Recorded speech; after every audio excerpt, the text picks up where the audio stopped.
Entre os dias 14 e 19 de junho de 2012, passados 20 anos da Conferência da ONU sobre Meio Ambiente e Desenvolvimento Humano, a Rio 92, realizou-se a Conferência das Nações Unidas sobre Desenvolvimento Sustentável, também na cidade do Rio de Janeiro. Se separava o problema verde do problema ambiental e do problema do social e da desigualdade, né? Quer dizer, não havia essa visão de desenvolvimento sustentável articulado. As imensas discussões e toda a comunicação que se gerou em torno da Rio 92 colocou na mesa a visão do desenvolvimento sustentável. A Rio+20 ocorre num cenário climático mais crítico, num cenário ambiental, nos riscos ampliados para a sustentabilidade das pessoas e do planeta, não é? Com um mundo em crise diferente do cenário na Rio 92, então os desafios são colocados para todo mundo, são enormes, e a gente confia que aqui serão firmados consensos e tomadas decisões com metas, com objetivos claros, com pactos que também disciplinem uma nova governança para tratar a nível mundial esses problemas, porque nós já passamos do tempo em que essas questões possam ser resolvidas localmente. Nós temos que ter atitudes globais. Além do intenso trabalho desenvolvido pelo CDES em torno dos temas da Rio+20, que resultou no Acordo para o Desenvolvimento Sustentável, o Conselho promoveu ao longo da conferência uma série de atividades reunindo entidades similares de diferentes partes do mundo, de forma a aprofundar seu compromisso com o desenvolvimento sustentável. A AICESIS, organização que reúne mais de 70 conselhos de desenvolvimento econômico e social de África, Europa, América Latina, Caribe e Ásia, realizou sua Assembleia Geral em parceria com o CDES. Creio que a Associação Internacional dos Países que tem Conselho Econômico e Social ou conselhos similares é uma experiência fantástica no sentido da participação social e de persistir uma democracia. E o Brasil faz parte desta associação internacional.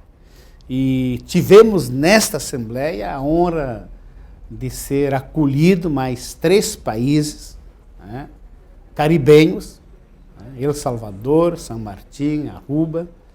Isso, para nós latino-americanos, é importante porque a América Latina não tem uma cultura desses conselhos democráticos. Nous avons songé à nous réunir pour le conseil d'administration et l'assemblée générale de notre association dans un contexte où, dans le même temps, les Nations Unies organisent leur conférence internationale sur le développement durable Rio+20. Ça veut dire que ça va nous donner l'opportunité, naturellement, d'être back-to-back with this side event of this afternoon. Nous allons être donc en lien avec les préoccupations problématiques qui vont être examinées dans la conférence intergouvernementale des Nations Unies Rio+20. Diferentemente de 92, por exemplo, nós não tínhamos, ou a ICES, ou não tínhamos essa força dentro dos governos, produzindo, intervindo, flexionando, né, e pressionando na construção, primeiro, do consenso, que é indispensável, e segundo, no suporte às ações governamentais para que as medidas políticas ou legais pudessem não só ser implementadas, mas pudessem alcançar seus objetivos. A transição para um novo modelo civilizatório, que deve envolver profundas mudanças nos padrões de consumo, produção e distribuição, relações de trabalho, cooperação, governança, dentre outros campos, foi tema de intenso debate. Eu não acredito que seja necessariamente negativo aquilo de conseguir medir o aspecto econômico. O problema é que nós, às vezes, medimos apenas o aspecto econômico. O nosso modo de produção e consumo ele é construtor de pobreza, de miséria, né, de devastação do meio ambiente, de uso irresponsável dos recursos naturais.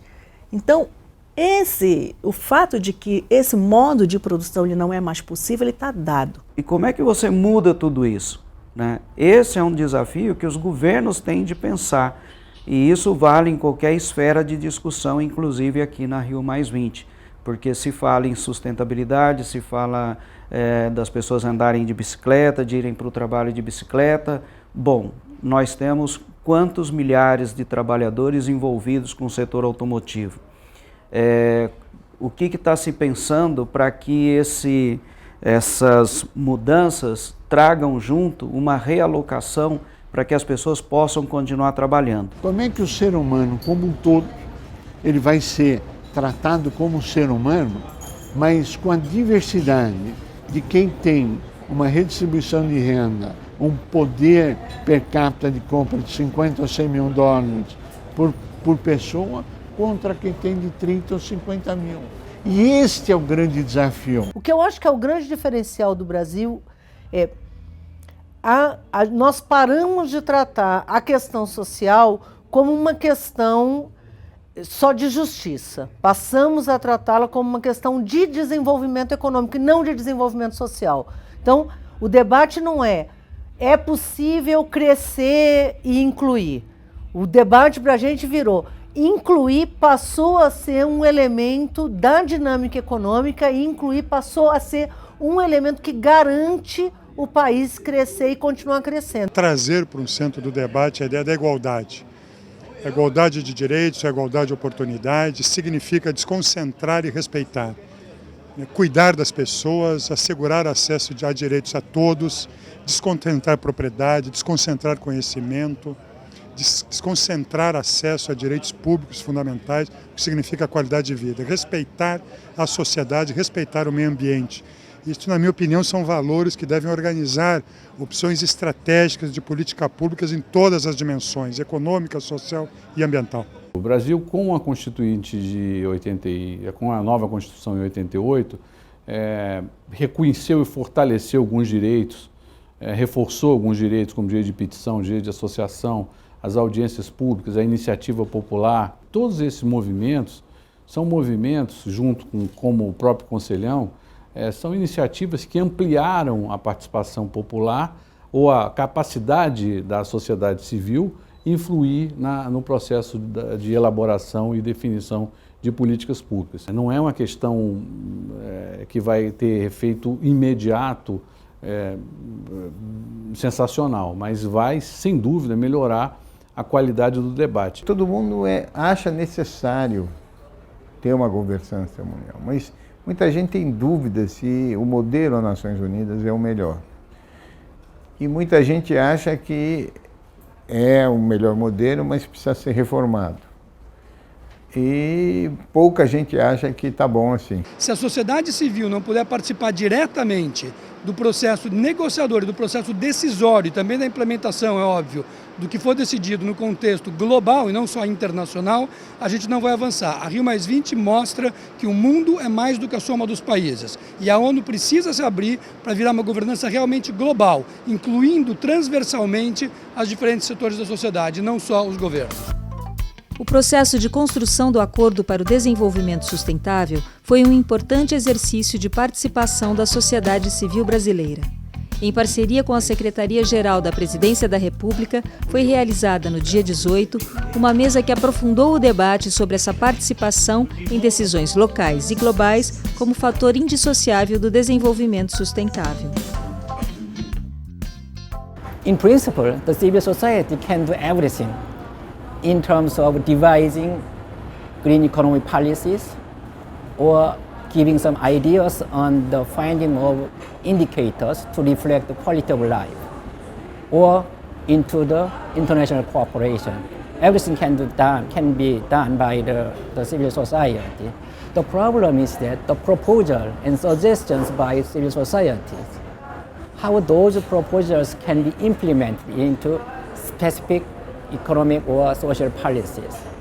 That's why we need some cooperation, and also that's why I put the role of civil societies into green governance, to consider the cooperation with national or regional or local government together to implement green economy policies into practice. É a hora de acabar com as fronteiras, é a hora de acabar com os guetos, é a hora de acabar com as reservas de mercado, como eu falo, de dizer que é só um caminho ou é só desse jeito. Um dos grandes ganhos da Rio+20 foi o engajamento da sociedade, principalmente a sociedade planetária, mas a sociedade brasileira sobre o tema sustentabilidade. E esse engajamento é um ativo do nosso povo, é um ativo das pessoas que querem essa transformação. Agora nós temos que trabalhar juntos para transformar num espaço que todos estão fazendo. O CDES mantém com entidades similares as chamadas mesas redondas, espaços permanentes de diálogo e cooperação entre as sociedades civis do Brasil e de outros países. No dia 18, foi realizada a 4ª mesa redonda da Sociedade Civil Brasil-Rússia, em torno do tema O papel da ciência, tecnologia e inovação para a promoção do desenvolvimento sustentável.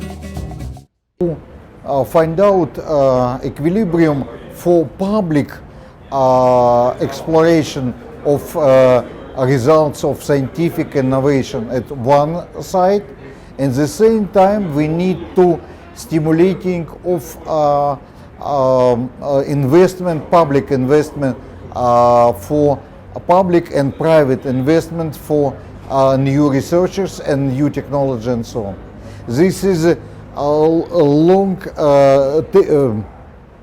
terms of patent. This is divide in the long term of patent.